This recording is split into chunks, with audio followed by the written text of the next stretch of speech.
ज्ञान उधति अरु ज्ञान घन सद्गुरु शंकर रूप नमो नमो भुवारहि सकल सपूजन भू। देशवासियों को तथा भक्तगणों को मेरा हार्दिक नमन।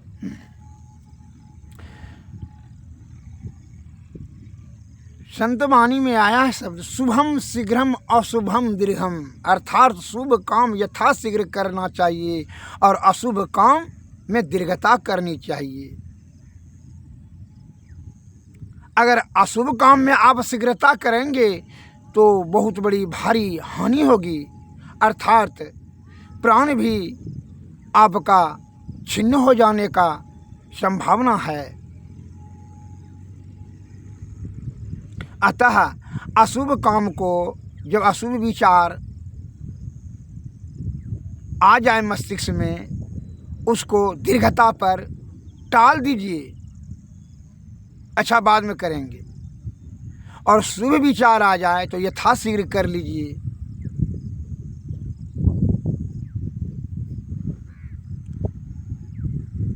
मैं आपको उदाहरण दे करके मैं आपको बताना चाहता हूँ कि राम रावण की लड़ाई में जब रावण भगवान राम के बाण से धराशायी होकर करके मृत्युशैया पर पड़ गया, अर्थात अब मरने लगा, तो भगवान राम ने कहा अपने छोटे भाई लक्ष्मण से, हे लक्ष्मण, लंका का सम्राट है, सम्राट महाराज रावण बहुत दिन राज किया है, वो महापंडित है, इसलिए तुम जाओ कुछ जो है उनका ज्ञान कुछ सीख लो। तो लक्ष्मण ने कहा भैया दुश्मन से भी, कह रहे ज्ञान दुश्मन हो या नीच से नीच हो उससे कोई मतलब नहीं, ज्ञान सीखो। जैसे हंस का काम है कि दूध खींच लेना, पानी को त्याग देना। दूध पानी में अगर मिला दिया जाए तो यह हंस बन जाओ। दूध को तू खींच लो, पानी को छोड़ दो, जो दुर्गुण है उसका छोड़ दो और सद्गुण को तुम खींच लो। यही है ज्ञानियों का लक्षण। जैसे हंस का लक्षण है कि दूध को खींच लेता है और पानी को छोड़ देता है। अतः ज्ञानी लोग को क्या करना चाहिए? शुभ कार्य यथाशीघ्र कर लेना चाहिए, क्योंकि यह जीव आत्मा के सदगति के लिए। और अज्ञानी मूर्खों का बहकावे में आकर करके या भीड़ की संख्या देख करके उसी के भीड़ में बहाव में बहक कर करके अशुभ कार्य में अगर रत हो जाएंगे तो आपका अपना जीवन जो है कीमती समय व्यर्थ में नष्ट हो जाएगा। तो लक्ष्मण जी अपने भैया श्री रामचंद्र जी के कहने पर जब रावण के पास गया तो कहा रावण कि कुछ ज्ञान दो। तो लक्ष्मण को कहा कि तू सिर के निकट नहीं बल्कि यह पैर के निकट इधर आकर के खड़ा हो, इसलिए कि जिसे ज्ञान सीखना हो उसे विनम्रता भाव से चरण में शरण लेना चाहिए और प्रेम से उससे पूछना चाहिए। तो लक्ष्मण जी चरण के इधर आए और रावण के चरण की तरफ, और जब पूछा कि रावण तुम महापंडित थे, तुम बताओ कुछ ज्ञान का बात अंतिम समय में जब अब मरिए रहे हो। कहा कि हे लक्ष्मण, शुभम शीघ्रम अशुभम दीर्घम, शुभ काम शीघ्र करना चाहिए और अशुभ काम दीर्घ से करना चाहिए। और यही बात हमने अमल नहीं किया।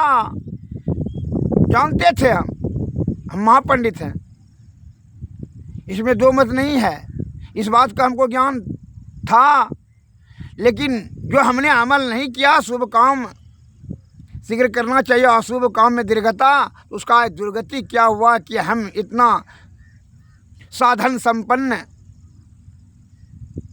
ज्ञानवान, बलवान, बुद्धिमान, संपन्नवान, धनवान होने के तत्पश्चात भी महापराक्रमी रावण आज हम मरने जा रहे हैं। यह रण क्षेत्र में दुर्गति होकर के हम आज मरने जा रहे हैं, अशुभ काम में शीघ्रता करने से।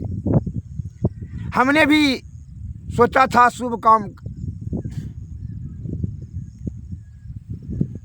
काम हम क्या सोचे थे, सुन लो। स्वर्ग में सीढ़ी लगा देंगे, जो कि जीते जी जो है मनुष्य स्वर्ग पहुंच जाएगा। हमारे पास योग्यता था, रावण ने कहा। और सोना में सुगंध ला देंगे, अब बाप रहते हुए बेटा नहीं मरे। और समुद्र के खारे जल को मीठा कर देंगे। हमारे पास योग्यता भी था, काय सभी देवी देवता हमारे बस में था, और हम सोचे थे हम करेंगे। और तब तक क्या हुआ कि शूर्पणखा आकर करके हमरा कामाग्नि सुंदर का बखान करके कामाग्नि को भड़का दिया। हम हवस में आ गए, काम के हवस में।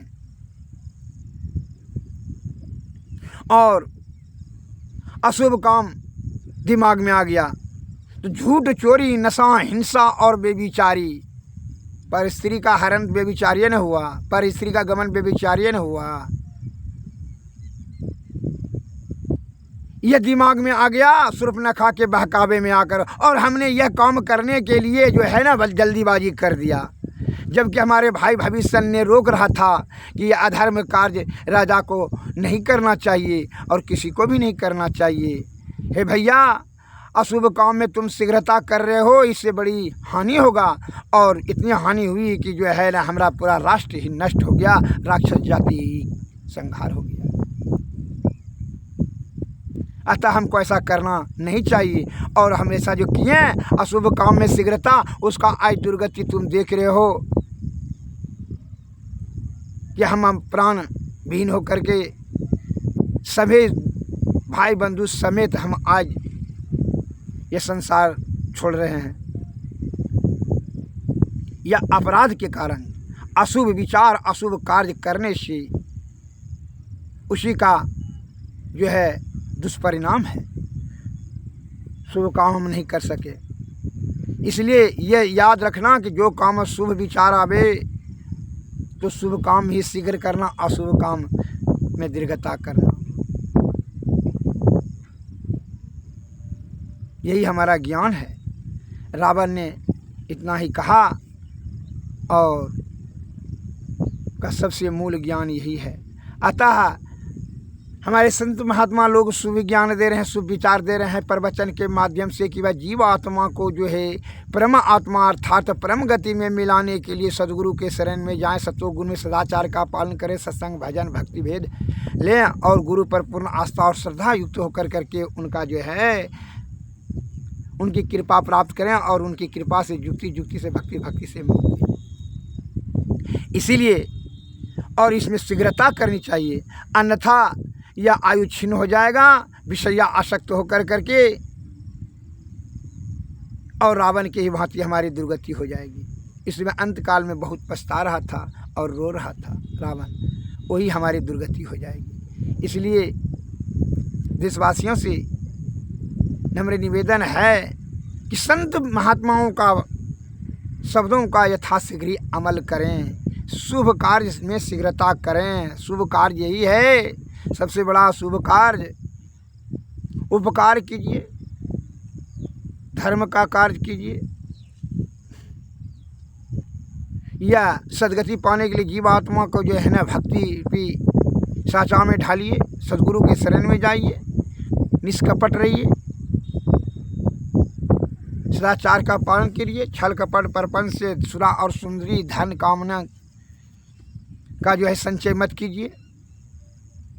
इसलिए भगवान श्री कृष्ण ने गीता में भी कहा है कि दुख का सबसे बड़ा कारण है विषय आसक्त हो जाना, और विषय को आसक्ति की तरफ धकेलने का, पाप की तरफ धकेलने का कार्य यह मन का है। इसलिए इसको पहले नियंत्रण कर लिया जाए। इसलिए भगवान श्री कृष्ण ने अर्जुन से पूछा कि दुखों से अगर यदि तुम निवृत्ति चाहते हो, तो उन्होंने कहा तस्मात् त्वम इंद्राणी आदो नियमे भरतर्षभ पाप नाम परजय हुए नम ज्ञान विज्ञान नाशनम। ज्ञान और विज्ञान का नाश करने वाला महान शत्रु यह कामना है, इसको परजही में बलपूर्वक पढ़ के मार ही दो। तस्मात् त्वम इंद्राणी आदो, हे पार्थ भरतर्षभ पार्थ, हे अर्जुन, सबसे पहले तस्मात् त्वम इंद्राणी आदो नियम्ये, मैंने अपने इंद्रियों के विषयों को सबसे पहले तो अपने बस में करो, और उसके बाद जो है यह कामना को, जो पाप रूपी कामना है, इसको बलपूर्वक पकड़ कर मार ही डालो। क्यों? ज्ञानम हुएनम ज्ञानम विज्ञानासम, ज्ञान और विज्ञान का नाश करने वाला यह कामना ही है, यह महान शत्रु है। इसी के कारण से जो है अनादिकाल से जो है जीव आत्मा विषय रूपी दलदल में फंस कर करके माया के चक्कर में आ जाता है, अर्थात 84 लाख योनि में परिभ्रमण करने लगता है। जब तक कि गुरु की कृपा नहीं हो जाए तब तक जो है आपको सही रास्ता नहीं आप प्राप्त कर सकेंगे। अतः गुरु के सद्गुरु के शरण में जाना उचित है। इसलिए कैसे और मनुष्य जो है पथ भ्रष्ट हो जाता है छल कपट प्रपंच से धन संचय करने के चक्कर में कि धन से सुख की प्राप्ति होगा। इसके कारण से क्या होता है कि नाना प्रकार का अपराध कार्य उसके होते चला जाता है और अपराध रूपी दलदल में फंस करके उनकी प्रवृत्ति हो जाती है, आदत हो जाता है। जैसे नशा पीने का आदत जिसको हो जाए वो छूटता ही नहीं है, जबकि उसकी बुद्धि और चित्त जान रहा है कि जो है यह दुर्गति का महाकारण है। शरीर भी कमज़ोर होगा, आर्थिक दृष्टि से भी कमज़ोर होगा और आयु भी छीन होगा, तो पर भी वो नहीं छोड़ सकता है। वही चीज़ है जो है आप नशा से आयु शौकत के कामनी और कंचन का जो है आप परित्याग कर ही सकते हैं। मोह के मरने के समय में भी उसी का जो है विषय का चिंतन करते हैं, उसी का जन्म का कारण बन जाता है। इसलिए हमारे गुरु महाराज ने कहा कि जो है अटकने भटकने का यत्र तत्र जाने का कहीं नहीं। इसलिए कहते हैं, क्या कहते हैं कि भाई भीतरे में ही ईश्वर है। गुरु महाराज बताते हैं, क्या बताते हैं, हमारे संत वाणी में आया है, स्वामी महर्षि मही परमहंसदास जी की वाणी में, जो कि हमें हमारे परम आराध्य थे।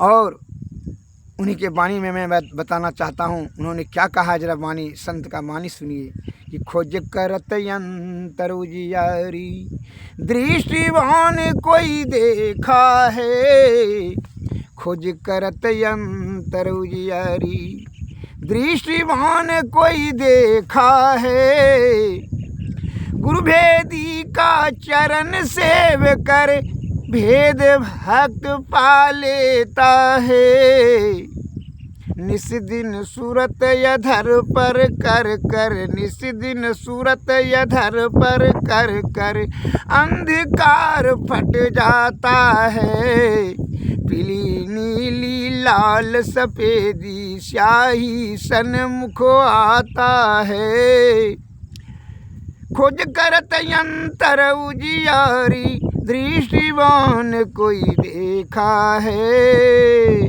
छट छट छट छट बिजली छट के भोर का तार दिखाता है, चंदा उगत उदय हूँ रवि हूँ धूर शब्द मिल जाता है, धूर मनता अनहद नाद शब्द मिल जाता है।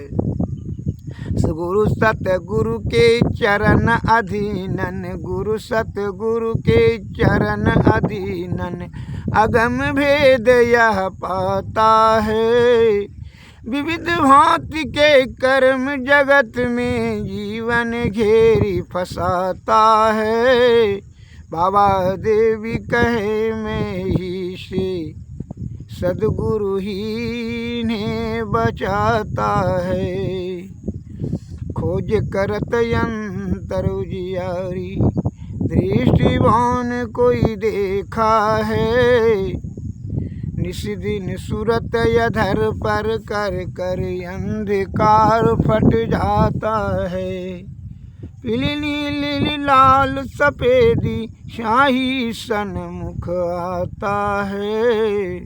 सद्गुरुवे नमः, सद्गुरुवे नमः।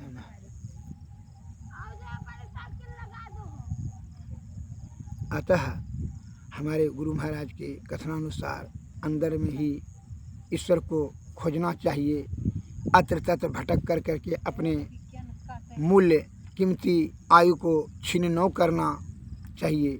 इससे क्या होगा, अपना आयु नष्ट हो जाता है। व्यर्थ के खोज में अत्र तत्र भटकने से ईश्वर की प्राप्ति संभव नहीं है।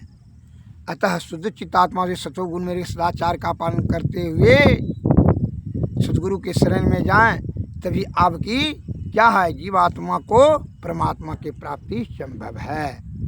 उसके लिए और अशुभ काम में दीर्घता अवश्य करना चाहिए, अन्यथा बहुत बड़ी बड़ी हानि होगी। जैसे कि रावण ने कहा, और उसी के आधार पर जो है वो महापंडित था। इसलिए मैं बार बार यह चेतावनी दे रहा हूँ कि यह शुभ काम में फंस जाने से क्या होता है कि मनुष्य का जो है ना दुर्गति हो जाती है और अपनी कीमती आयु को वह छीन कर लेता है। अतः अशुभ विचार में आए तो उसको टाल दीजिए, अशुभ घटना भी घटे उसको पर जल्दी अमल न करें। इससे क्या होगा, इस जल्दी में आपका बहुत बड़ी हानि, बड़ी भारी क्षति होगी, इसमें जरा भी संशय और संदेह नहीं है। मैं एक लघु कथा के माध्यम से आपको भी मैं बताना चाहता हूँ, आप इसको ध्यान से सुनेंगे और आप इससे शिक्षा लेंगे। एक राजा जो वृद्धा अवस्था में शादी किया, जो कि उसका पुत्र भी था, उसकी पत्नी मर चुकी थी राजा का, और कामासक्त होकर करके फिर एक नवयुवती से शादी कर लिया। और वह क्या कहता है कि उससे जो है उसका क्या दुर्गति हुआ कि वह कामनी का इच्छा आपूर्ति नहीं करने के दुष्परिणाम से वह स्त्री पथभ्रष्ट हो गई, और पथभ्रष्टता के कारण से उनका जो है नज़र उसी का जो है पुत्र पर पड़ गया, और उससे वह काम इच्छा आपूर्ति करने के बारे में विचार कर करके उसको ज़बरदस्ती प्रेरित करती थी, दबाव देती थी और धमकी देती थी कि मुझसे प्रेम करो, अन्यथा जो है तुम्हारी जो है दुर्गति करा देंगे, राजा साहब से कहा करके। लेकिन वह सही आदमी था, सही विचार वाला शुद्ध विचार था, इसलिए उसने कहा तुम्हारी माँ के समान हो, तुम्हारी माँ मैं, तुम हमारी माँ हो, मैं ऐसा दुष्कार्य नहीं कर सकता हूँ, इसके लिए जो आपको करना है कीजिए। इस प्रकार से एक दिन क्या हुआ कि जो है इसका आज्ञा नहीं मानने के कारण से वह आवेश क्रोधातुर, क्रोध में तो बुद्धि नाश हो जाता है। तो वह स्त्री क्या करती है कि रंग हाथ में लगा कर करके अपने छाती पर जो है दाग लगा लिया रंग का, और उसको राजा साहब को जब आए तो कहा कि देखिए जो है फलना ने आकर के हमारा छाती पर हाथ रखा, वह हमारे साथ दुष्कार्य करने की प्रबल इच्छा करता था, जो जोर जबरदस्ती करता था। इसके लिए देखिए अभी सबूत है, वह रंग का दाग हाथ का उस पर था। तो राजा साहब क्रोधातुर होकर करके कहा, विचार किया कि इसको जो है तलवार से काट देंगे, मेरा पुत्र होकर करके माता के साथ इस प्रकार से दुष्कार्य करने की जो है चेष्टा करेगा। तो उसी समय यह क्रोधातुर में था। तो उस समय जो है मंत्री साहब आए, और मंत्री साहब ने कहा महाराज इतना क्रोध कहा है, क्योंकि ऐसे ऐसे बात है। तो चलिए ठीक है, देखें। बस मंत्री साहब तो ज्ञानी था, उसने जब देखा कहा कि हुजूर यह असत्य बोल रही है, आपकी पत्नी असत्य रानी साहिबा असत्य बोल रही है। कहा कैसे? क्योंकि साबित कीजिए। क्योंकि देखिए अपना हाथ, वह लड़का आपका निर्दोष है, आप जल्दीबाजी मत कीजिए उसको सजा देने के लिए। कहा कैसे? करके देख लीजिए। जब अपना रंग हाथ में लगा करके बीरबल ने दिखाया, अपने हाथ पर छाती पर हाथ रखा, कहा कि उंगली देखिए, अंगूठा किधर जाता है, अंगूठा किधर जाता है, बाहर की ओर जाता है, और दोनों अंगूठा बाहर की ओर जाता है। और यही क्या है, यह आपकी स्त्री ने अपने हाथ में रंग लगा करके उसको मिथ्या आरोप लगाने के बारे में यह जो है षड्यंत्र किया है। इसलिए देखिए इसका अंगूठा का चिन्ह इधर दोनों बाहर साइड में है, और दूसरा ने अगर यदि आपके हाथ छाती पर, राजा के हाथ पर छाती पर रखा, कहा देखिए यह अंगूठा भीतर की ओर जाता है। अतः इस बात से साबित हो जाता है कि यह रानी असत्य बोल रही है। राजा साहब बड़ा संतुष्ट हुए और मन में विचार करने लगा, पश्चाताप करने लगा कि मैं उसको आज फांसी और तलवार से काट देने का मन किया था, लेकिन जो है ज्ञान से अब जो है उसका प्रकाश खुल गया। तब कहा लिया कि यह चरित्रहीन स्त्री है, उसका परित्याग किया, उसको राज्य से बाहर किया और कहा कि इसको जंगल में जा कर के छोड़ दो। उस स्त्री को जंगल में छोड़ दिया। इसका अपराध यही है, जंगल में इसको नरभक्षी पशु इसका खा करके इसको खत्म कर देगा। इससे आज्ञा का पालन किया, कर्मचारी ने जाकर उसको जंगल में छोड़ दिया स्त्री को। अतः ज्ञान से विचार विमर्श करके कोई कार्य करना चाहिए। अशुभ अगर यदि काम का लकवा को दंड दे देता तो बड़ी भारी हानि होता। इसलिए अशुभ विचार नहीं करना, अशुभ विचार जब आवे तो अमल नहीं करना चाहिए। बिना ज्ञान से विचार विमर्श करके विवेकतापूर्ण विवेक से विचार कर चिंतन मनन करके आत्मचिंतन करके वहाँ से ज्ञान प्राप्त है। इसीलिए कहता है ना आँख का देखा हुआ सच्चा, ना कान का सुना हुआ सच्चा। सच्चा क्या होता है? विवेक से पूर्ण से विचार कर क्या हुआ, अर्थात ज्ञान से सोचा समझा हुआ वही सच्चा होता है।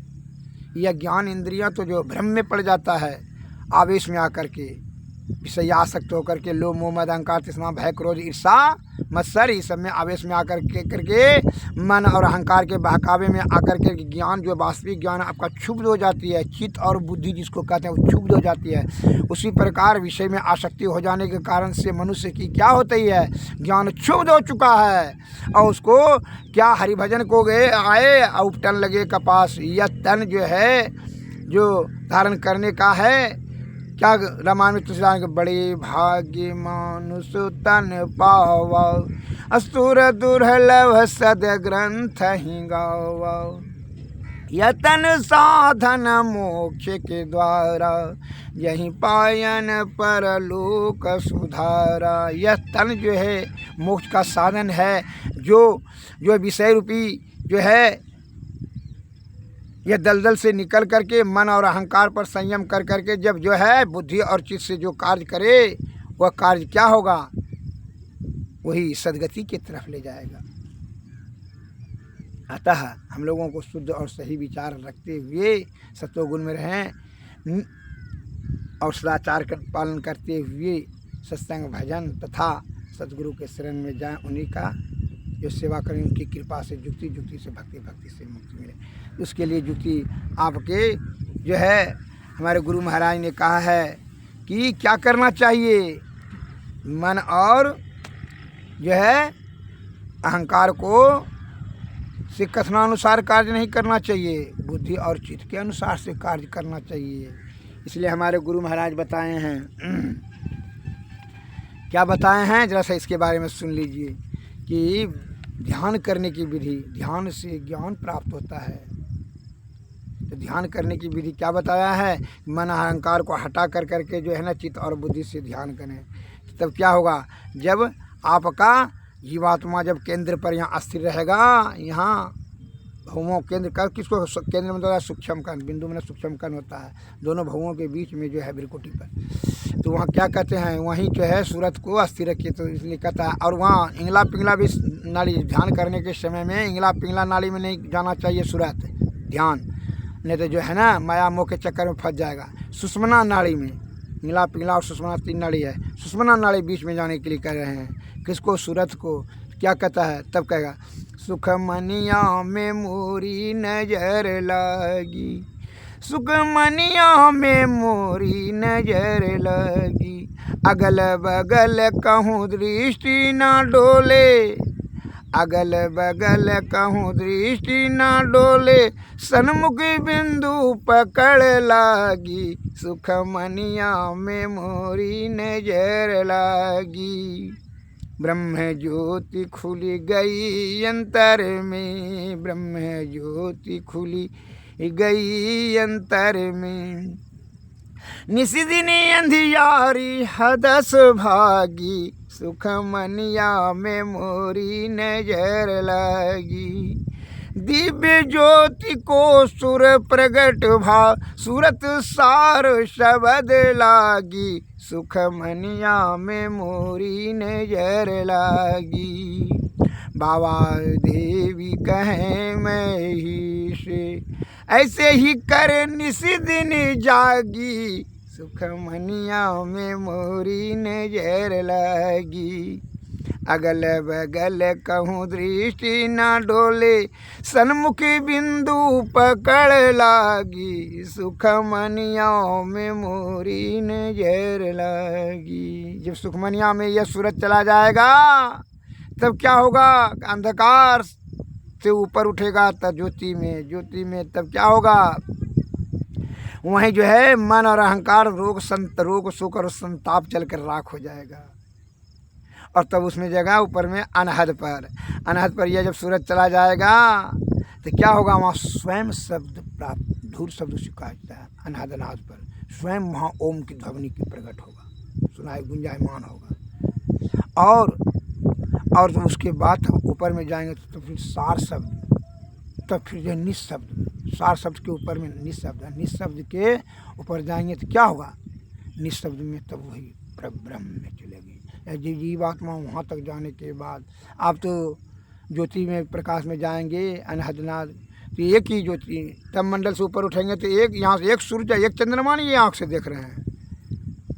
और वहाँ ऊपर में जाएंगे तो वहाँ करोड़ों सूर्य, करोड़ों चंद्रमा दिखाई पड़ेगा। और अनहदनाद में यह शब्द आपका जो है ना छिन्न हो जाएगा, वहाँ स्वयं शब्द उत्पन्न होगा।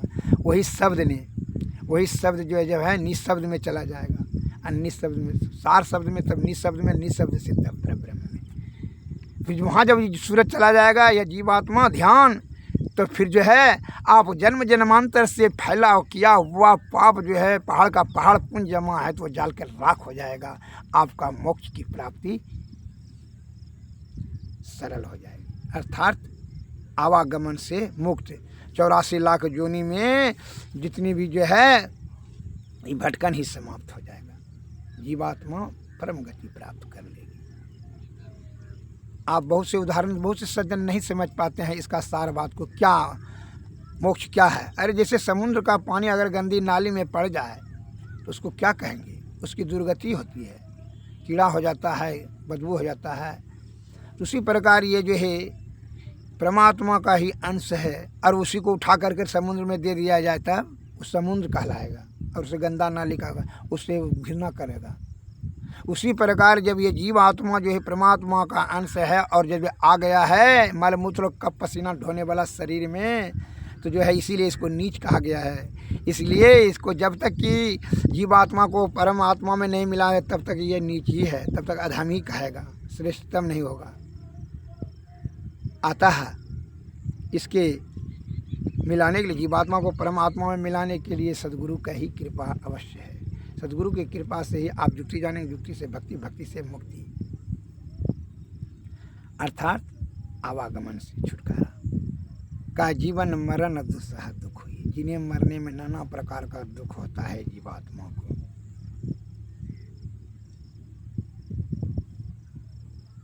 सद्गुरुवे नमः, सद्गुरुवे नमः। जय हिंद, जय भारत, नमस्कार।